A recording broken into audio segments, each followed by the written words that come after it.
been a while since my last video.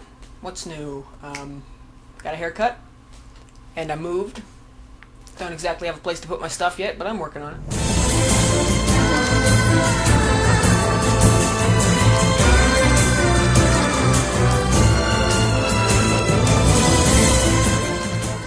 I seem doomed to always enjoy incredibly unpopular games. Shadow Ops Red Mercury is one of those titles, just like a handful of other B-grade yet oddly endearing games like Far Cry 2, Enter the Matrix, Dominion, Daikatana. No, I'm kidding. I hate Daikatana just like everybody else. I can objectively say they're not great games, but I play them anyway, almost compulsively. It's not like I compulsively play certain games, or just sitting down to play for 5 minutes will drag me through the whole thing in a matter of hours. No, these are just games that got bad reviews or bad word of mouth, and I bought them anyway. And enjoyed them. I have incredibly poor taste. Shadow Ops Red Mercury was a 2004 PC and Xbox game made by Zombie Studios and published by Atari. Just prior to working on Shops, Zombie worked with Nova Logic on Task Force Dagger, the mission pack for Delta Force Land Warrior, one of the many in the long-running Delta Force series. Zombie Studios are also known for creating Spec Ops, a long-running budget series of tactical shooter games that you can be sure I'll cover in a budget barrel one of these days. Their most notable work since then was Rogue Warrior, the atrocious shooter published by Bethesda, which they didn't actually make. Rebellion Studios took the project over because Bethesda was not satisfied with the direction Zombie took the game. Zombie Studios' version of Rogue Warrior was worse than what actually got released in 2009. Shadow Ops got me from the demo, which was on a demo disc for official Xbox magazine. The demo showcased most of the first mission, a Black Hawk Down-inspired gun battle through a Middle Eastern city. Red Mercury had a great cinematic style and top-notch production values in the soundtrack and visuals. Fantastic, you say, but why isn't it considered a last-gen classic? Things really fell apart after the first great mission. The remainder of Red Mercury abandons an excellent war movie feel for that of a summer blockbuster. Flashy and expensive, but ultimately shallow. Shops got mixed reviews and it didn't sell very well. If you ask me though, Red Mercury is like an early attempt at modern warfare. The dramatic soundtracks, the slick production work, the Black Hawks going down. So on today's episode of What Went Wrong, let's take a look at Shadow Ops Red Mercury. No, I'm just kidding, it's a regular episode. I only said that to be cool. Shadow Ops Red Mercury. Almost sounds like a budget game title. That's a sobering thought. The setup for Shadow Ops Red Mercury is reminiscent of a summer blockbuster. Bad guy with nuke, stop him.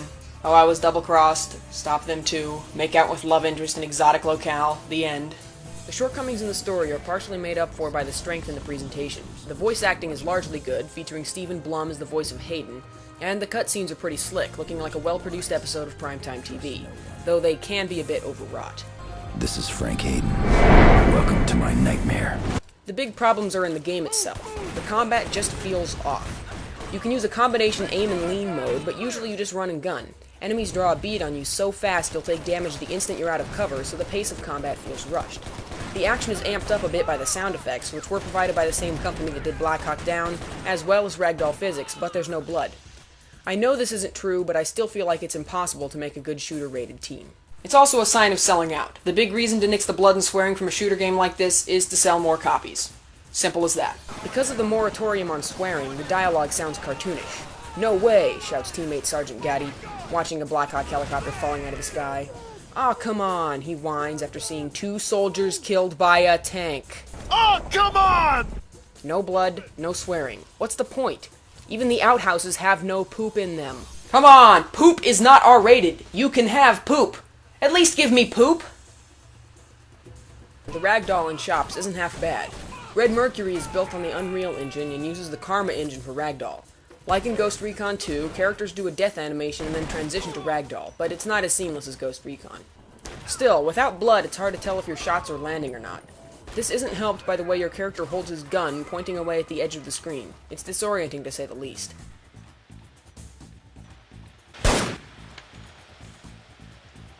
The progression of the levels is hampered by a number of factors. First, there's no checkpoints or in-mission saves. This would be a bigger problem, but the levels are very short. Each of the game's environments is broken up into a few shorter missions, probably because of the limitations of console hardware. During the levels, though, you don't collect new weapons, so there's no feeling of progression. Enemies drop health or ammo on death, but never their weapons. You start each level with a set of weapons that differs depending on the mission, but you have no input on it. It's always a pistol, and usually an automatic and a sniper weapon. There's an overriding feeling that no matter what gun you're using, it's not the one you would have picked. This is especially galling when you start some levels with less than the maximum 3 weapons and you still can't pick up new ones. The guns are decent though. They sound good and look good, aside from the way your character holds pistols, but explosions are lame. For a game with explosive barrels and hand grenades going off every few seconds, that's a big deal. Hand grenades especially don't even look like they're actually exploding. The physics are also severely underutilized for bullets and explosions. Aside from ragdoll and the occasional look it's a physics engine object, the environment doesn't reflect combat. The crates enemies hide behind don't get knocked around with physics, they just twitch back and forth a bit when shot. Some indoor environments have destructible objects, like the ubiquitous desk with a monitor, computer tower, telephone, and no cords. I swear that thing is in every game. What's not in every game? If you smack a computer, it blue screens. Classy. The lack of a mini-map or objective markers sometimes makes it difficult to tell where to go next, but usually the game's levels are linear enough to keep it from being confusing. Your allies call all the shots, even though you supposedly outrank them. You move forward! I'll go back and look for him! And if you stand still long enough, your buddy starts shouting incoherently about how you need to move forward. Go, go, go! Keep moving! Go, go, go! Chill out. Keep moving! Let's go! Calm the fuck down. In fact, the supporting characters do a lot of incoherent shouting. You're the one who's met her back out on a stretcher. How you feeling? Pop diesel loaded, sir! Pop diesel loaded, sir! What? Pop diesel loaded, sir! Shut up! Let's get to the story. The main menu is prefaced by scads of title cards. Yes, I know what game I'm playing. Skip. Copyright info. Skip. Rated T. I was aware of that. Skip. Published by Atari. Skip. Featuring audio designed by Sound Deluxe. Skip. THX certified surround sound. Skip. Developed by Attitude Studios and Zombie. Skip, skip. 8 title cards total. After the big opener in the Middle East, terrorist Vladi with the nuke tries to Shut this thing down. Reevaluate. but can't, so the suitcase nuke goes off, destroying an aircraft carrier and wiping out Hayden's chopper. This scene seems really familiar, can't quite put my finger on it. In true Hollywood style, the story returns to 72 hours in the past, during an unrelated operation in the Congo. After completing the totally pointless mission, Hayden is briefed on the actual story by CIA agent Kate and Russian agent Yuri. What is Red Mercury? A top-secret Russian nuke. That's about it. Red Mercury starts out as a hyperdense matter, and has to be cooled 24/7 using a laser. Wait, what? Cooled 24/7 using a laser. Yeah, no, I heard you. Cooled? Using a laser. Using a laser. Cooled. Once weaponized, it's an armed nuke with 20 times the power of Hiroshima. Hayden infiltrates a Russian base in Kazakhstan, killing dozens of Russian soldiers, all on the say-so of Russian intelligence agent Yuri. That's pretty dark. Anyway, once inside, he sees Vladi for the first time and recognizes him as an American. Wesley Holden. Yeah, I know. We heard him talk earlier. He has a Texas accent. Hayden also meets his love interest, Galena. I should have known. That's for leaving me the last time. He knows Vladi and Galena? You can't keep springing this stuff on us. It makes no sense. And this is for loving me right. Pretty sure we've seen the same scene in, oh, I don't know, every movie ever. Yeah, shoot her! Just kidding.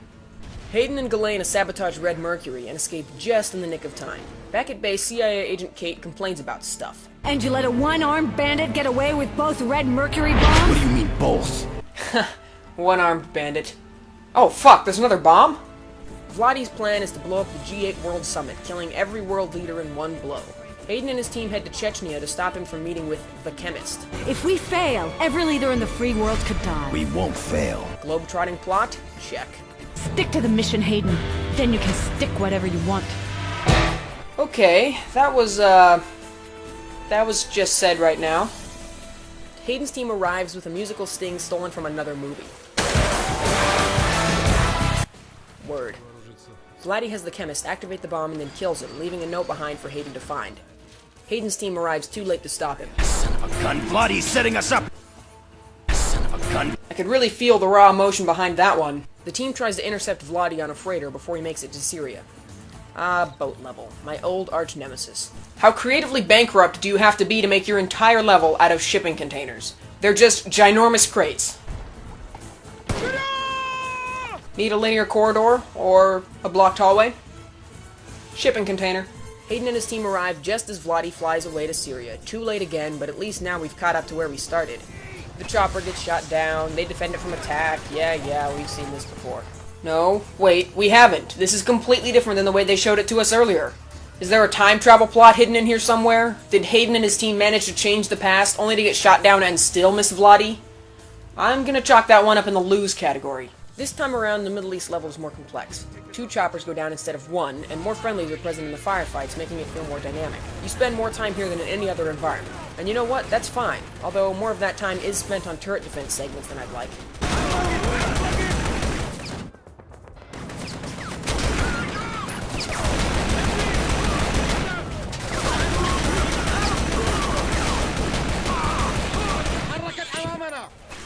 This is still the best part of the game. They even toned down the excessive explosive barrels and put you against tanks and armored vehicles.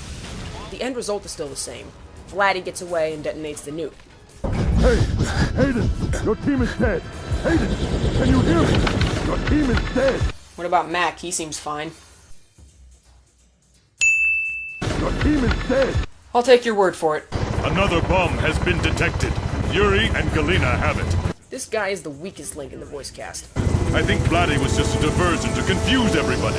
Hayden takes off to confront Galena and Yuri. When he gets there, Kate betrays him, 24 style, because she was working with Yuri all along. Never thought it would be you, Kate. I did. She's blonde, and she wears black all the time. Yuri gives a short, for the motherland speech. Nobody will ever doubt the power of Mother Russia again! Not after today! And then Kate shoots him. Forget Russia. Turns out it was Kate's idea to blow up the G8 summit and kill all the world leaders in one blow. Why? Shake things up. She plans to detonate the bomb on top of the Eiffel Tower, destroying the entire city of Paris. Frank chases after her through the train, only to... arrive too late. To console himself, he shoots up a train station with the help of a French SWAT team, then fights a protracted battle through the streets of Paris. Padding? In my FPS? It's more likely than you think. Hayden arrives at the Eiffel Tower to find the bomb already in place and Galena helping the police set up a cordon. Hayden is all for beating up any cops that stand in the way, but Galena stops and waves him through. Hayden finally confronts Kate and shoots her out of a chopper. Kate falls to her death, a remarkably bloodless death all things considered, and Hayden catches the bomb as it sails past. Crap! Yes, a nuclear bomb is about to wipe out Paris. Crap indeed, Hayden. Crap indeed. Thank God Galena's a total brat and came to help anyway. Boris showed me a way to de-weaponize the Red Mercury. It will still explode, but without its nuclear power. Just for good measure, Hayden throws it into the back of a moving helicopter, giving Galena and him time to ride the elevator to the bottom. The no longer nuclear bomb explodes harmlessly, and after a brief upskirt shot... Hey, save it till you're married, guys. This is a T-rated game. Anyway, what blockbuster would be complete without blocky characters sharing a kiss while the world's smallest crowd looks on? I know I said this game resembles an early attempt at modern warfare, but what it really resembles is EA's big-budget flop, Black. Shops and Black both had a summer blockbustery feel, high production values, and the same uninteresting story, levels, and gameplay. So what was Zombie thinking when they made this game? Well, if you watch the making of featurette videos, they'll tell you. You know, popcorn, summer-type game experience. There you go. The only question left is, why did I ever like this game? That was 7 years ago, so it's hard to say. Some games seem perfectly fine when you first play them, but don't age well. Medal of Honor, Far Cry, the entire PlayStation 1 library. I guess I was impressionable enough that Shops wowed me with its slick production. Sometimes that happens. My precious.